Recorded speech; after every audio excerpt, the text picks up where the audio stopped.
Investments in securities market are subject to market risk. Read all the related documents carefully before investing.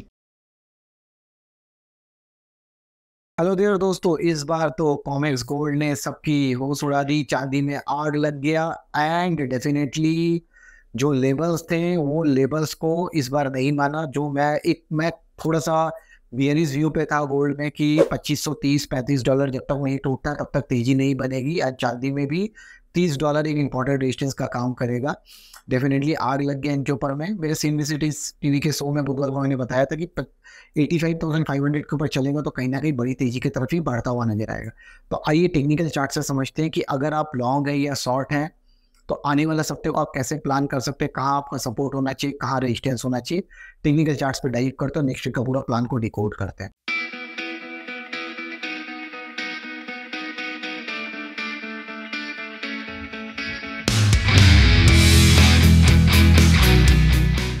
देखिए, international gold ने ये trend line का एक breakout तो दिया है, बट आरएसआई और एमएससीडी अभी भी इसको एग्री नहीं कर रहे हैं। वीकली चार्ट पे भी आरएसआई में एक ओवरबॉट सिनेरियो पे और एमएससीडी भी एक ओवरबॉट सिनेरियो पे, पता नहीं कहीं ना कहीं ये जो 2 वीक के फॉल आ रहे थे उसको एक बड़े कैंडल के साथ $80 के कैंडल के साथ निगेट तो कर गया। बट क्या ये एक अपट्रेंड की शुरुआत है? क्या ये कहीं ना कहीं कुछ फिशिंग मूव्स आने की संभावनाएं हैं? तो देखिए, कुछ भी हो सकता है, बट अभी $2530 जो है आने वाले सप्ताह में $2530 हमारे लिए बहुत क्लोजली हम लोग मॉनिटर करेंगे। $25-30 के नीचे अगर नेक्स्ट वीक कहीं ना कहीं गोल्ड रिट्रेस कर जाता और यहाँ से घूम जाता तो एक डाइवर्जेंस देखने मिल जाएगा एमएससीडी और एसआई दोनों पे वीकली चार्ट पे। तो ये बहुत खतरनाक कॉम्बिनेशन होगा। मंथली चार्ट पे एक चीज मैं आपको बता देता हूँ। मंथली चार्ट पे जब जब आरएसआई टॉप पे आया है 76-77 के लेवल्स पे, देख लो पीछे पर 83 के लेवल्स पे आया था, मंथली ब्रेकआउट दिया, ऊपर तक गया, बट एक दोजी बन गया, उसके बाद बड़ा करेक्शन। उसके बाद फिर यहाँ पे देखिए, तो मंथली चार्ट पे जब जब ये देखिए, यहाँ पे देखिए अगस्त 2011 मंथली चार्ट पे जब जब आरएसआई इस टॉप मोस्ट लेवल पे आया है, there is an imminent correction in gold. मैं 2006 से डेटा दिखा रहा हूँ आपको, ठीक है। 2006, 2007, 2011,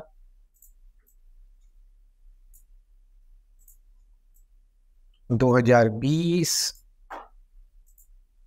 एंड नाउ 2024,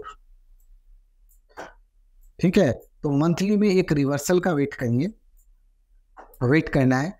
देखिए, अभी 14 दिन बाकी है मंथली कैंडल के क्लोजिंग पे, तो हो सकता है कुछ ऊपर 2610 भी कर दे और रिट्रेसमेंट करके कुछ इस तरह का फॉर्मेशन, डोजी या एक इस टाइप का कैंडल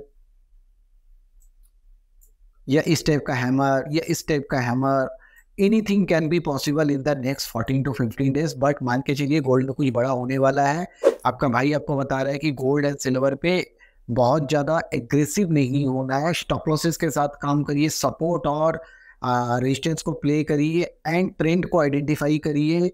कोशिश करिए कि मैक्सिमम पोजीशन इंट्राडे रखे, ओवरनाइट ना कैरी करें एंड डेफिनेटली पोजीशन को अगर आप ओवरनाइट कैरी भी करना चाहते हो तो ऑप्शंस के साथ हेज करें, ऑप्शंस में प्ले करें। बट देयर इज समथिंग कि मंथली चार्ट बता रहा है कि कुछ बड़ा होने वाला है, ठीक है, जो कि मैंने आपको लास्ट 4 ईयर्स का रेफरेंस दिया। एमसीएक्स गोल्ड में भी अगर मैं मेरे पास जितना डेटा है उसके हिसाब से अगर देखेंगे तो 2020 में उसके बाद अब जाके इस टॉप के पास रुका है एंड ये मेरे को टॉप कहीं ना कहीं खतरनाक ढंग से गिरता हुआ नजर आ रहा है। डेफिनेटली मैं आरएसआई और एमएससीडी को बहुत महत्व देता हूं। ये जो राइज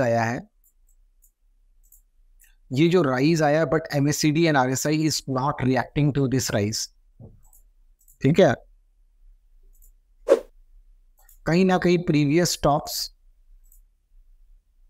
इसके लिए इंपॉर्टेंट रेजिस्टेंस का काम करेगा। वीकली चार्ट पे ये एक ट्रायंगल पैटर्न का सपोर्ट लेके घूमा था बट आ गया है जगह पे। तो मैं आने वाले वीक में देखना चाहूँगा कि ये इस रेजिस्टेंस को कैसे बिहेव करता है। तो 74,000 74,800 would be the ultimate highest level कि यहाँ पे टकराना चाहिए। इसको टकरा के अगर ऊपर निकल गया then there can be a fresh breakout, but अभी फिलहाल गोल्ड के लिए ये लेवल्स इंटैक्ट है। डेली चार्ट पे आरएसआई ओवर जोन पे आ रहा है और एमएससीडी तो खैर कुछ ज़्यादा सिग्नल्स देके नहीं बैठा है। तो अगले वीक में what will be the trade plan?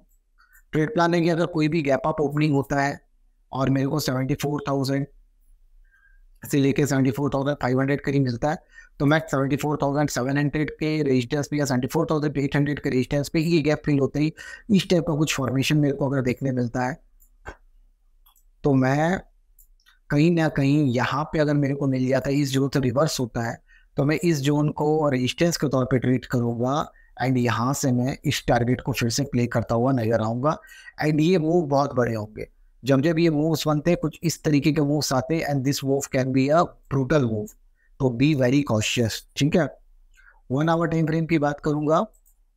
1 our time frame पे गोल्ड इज ऑन द वर्च of oversold over what territory, and definitely Monday को गोल्ड में एक प्रॉफिट बुकिंग का जोन देखने मिलेगा। RSI और MACD क्लियरली इंडिकेट कर रहे हैं, तो 73,650 73,800 can be resistance for Monday, and हमें नीचे 73,000 तक के लेवल्स देखने मिल सकते हैं। अगर ये लेवल टूटता है तो then the next round of profit booking can be till 72,225। ठीक है, सिल्वर बात करेंगे सिल्वर की। देखिए, कहीं ना कहीं सिल्वर पे पहले मंथली चार्ट को देखने की जरूरत है।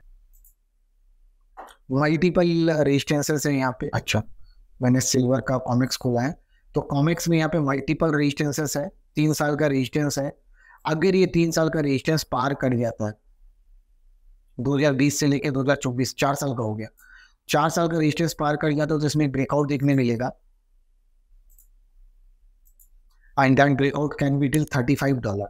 पर समझिए कि ये होने की प्रोबेबिलिटी थोड़ी कम है, क्योंकि RSI और MACD इस मूव को एग्री नहीं कर रहे हैं। बट वीकली चार्ट पे कहीं ना कहीं ट्रेंड एंड पिक्चर चेंज हो रहा है। RSI 50 के जोन पे डबल बॉटम बनाया और MACD घूमता हुआ नजर आ रहा है। तो नेक्स्ट वीक बहुत क्लियरली वॉच करना है सिल्वर को। ये जो ट्रेंड लाइन मैंने ड्रॉ किया है, silver need to come below this trend line अगर सिल्वर को कोई ना कोई मंदी का डायरेक्शन चाहिए। ठीक है, अगर ये सिल्वर अगर मंडे को इसके नीचे नहीं आता, तो $30 can be strong support, and फिर सिल्वर में बड़े मूव्स ओपन होते हुए नजर आएंगे। वहीं डेली चार्ट में भी यही चीज देखने मिल रही है। ट्रेंड लाइन सेंडिंग ट्रायंगल का ब्रेकआउट होने के बाद में ये है।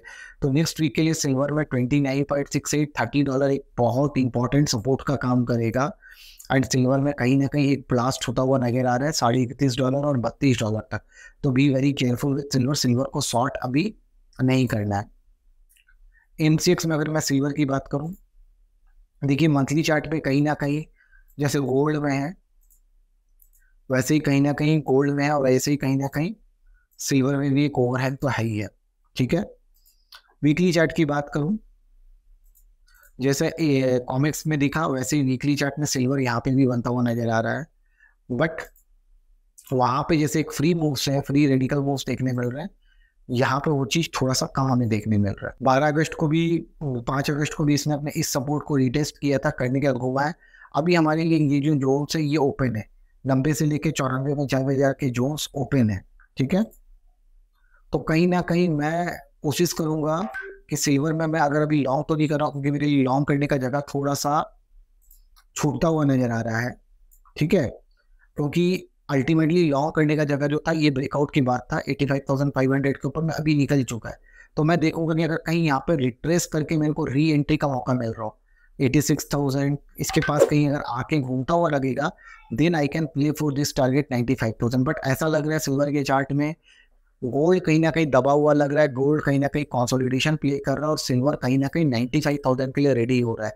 तो अगर आप लोग लॉन्ग है तो आपके जो ट्रेलिंग स्टॉप लॉसेस हैं 86,650 के करीब हैं, एंड सिल्वर कहीं ना कहीं 95,000 के लिए रेडी होता हुआ नजर आ रहा है। तो कहीं ना कहीं मेरे को अपकमिंग वीक में अगर ये सपोर्ट नहीं टूटता और मेरे को कहीं आवरली चार्ट के हिसाब से रिट्रेसमेंट में, क्योंकि आवरली चार्ट ओवरबॉट है, if I get any retracement till 86,600 और 85,060 के करीब या 85,500 के करीब मेरे को रिट्रेसमेंट मिलता है सिल्वर में सपोर्ट के पास में, तो I will review the data for a buying opportunity. ठीक है, बट अभी एग्रेसिव नहीं हो रहा है, डेटा चेंज होते रहता है। नेक्स्ट वीक बहुत ही इंपॉर्टेंट वीक है, क्योंकि फेड की मीटिंग्स है, तो डेफिनेटली कहीं ना कहीं क्यूज लेगा फेड की मीटिंग्स। और जब भी क्या होता है कि कुछ अच्छी चीजें दिख रही होती है, तभी कोई ना कोई ग्लूमी पिक्चर भी आता है फेड की मीटिंग्स है। And Jio political tension Russia और यूक्रेन का कहीं ना कहीं मेरे को लगता है सबसाइडेड होता हुआ नजर आएगा।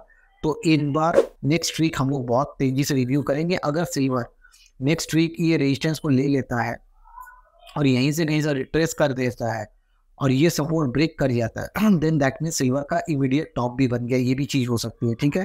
तो जुड़े रहिएगा मेरे साथ में। सिल्वर का चार्ट अभी वुल और बियर के बीच में फाइट करता हुआ चार्ट है। अगर वुल यहाँ से जीतता है तो 95,000 और अगर बियर्स प्राइस को ड्रैग करते हैं तो वापस हमें 82-81,000 तक देखने मिलेगा। चार्ट थोड़ा सा एक ऐसे जोन पे अटका हुआ है जहाँ पे ट्रिगर ऊपर और नीचे के दोनों बन सकते हैं। तो मंडे और ट्यूसडे बहुत इंपॉर्टेंट रहने वाला, खास करके वेडनेसडे का दिन। तो मैं लाइव आके आपको इसके बीच में आइडिया तो देते ही रहूँगा। फॉलो करते रहिएगा विकास बगड़े के चैनल को। कोई डाउट हो तो आप कमेंट में डीएम कर सकते हैं, I will definitely revert. And बने रहिए विकास बगड़े के साथ इसी तरह के एनालिसिस के लिए। Thank you very much, have a nice weekend.